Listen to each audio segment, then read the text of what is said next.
So what's this weird thing I'm attempting to play here?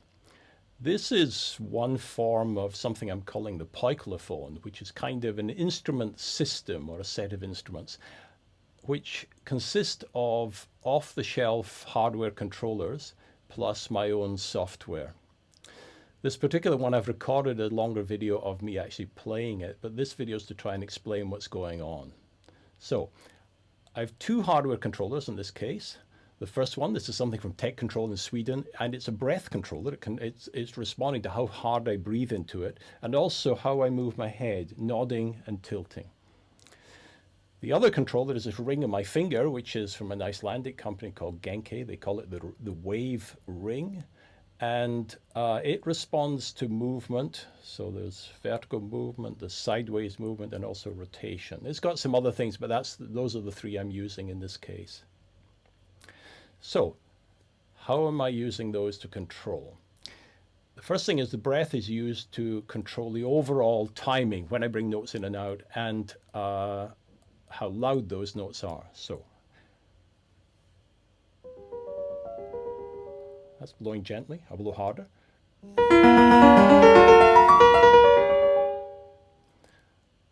So breath to notes and loudness.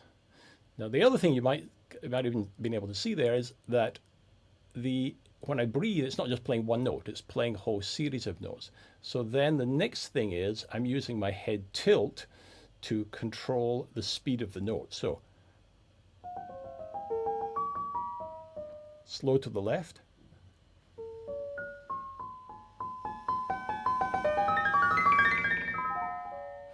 fast to the right. So that's the second thing.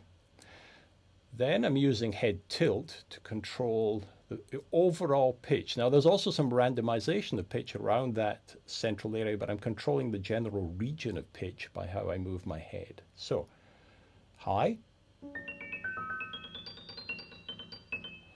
and then low.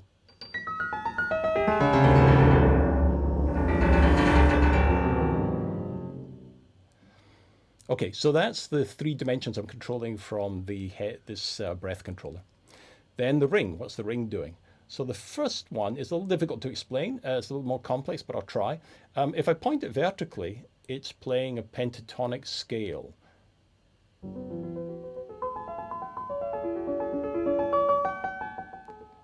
Sounds a little bit perhaps Chinese or Celtic or something. The pentatonic scale appears in many cultures all over the world, very common.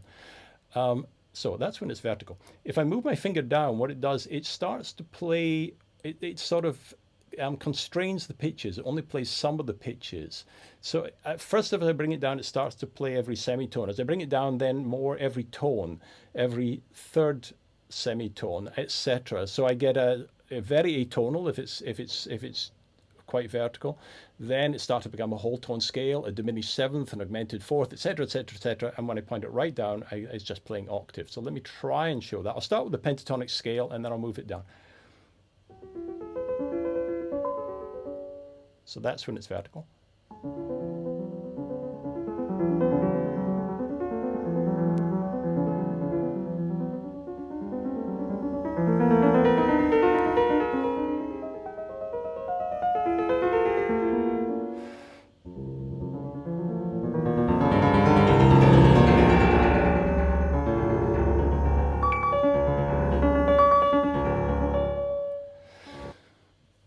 Some of the intervals in there maybe weren't so clear, but you could hear the octaves very clearly at the end, I think. Right. So that's the vertical movement.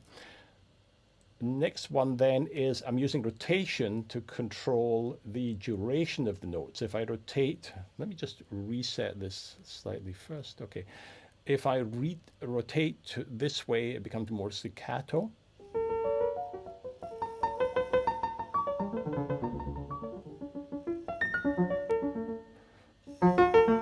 And then if I rotate this way, it becomes more legato, longer notes.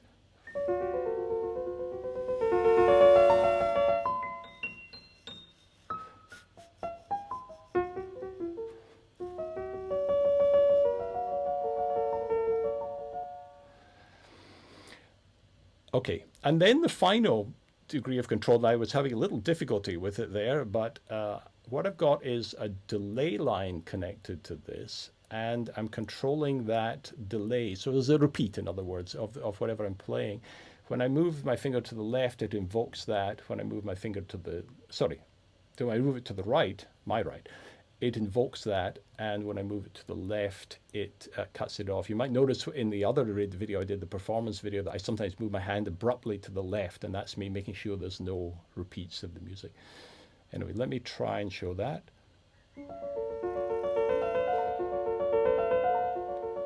So you can see now it's going even though I'm not breathing. Then I'll cut it off. Now it's dry. Not repeating. There's a wee bit of repeat.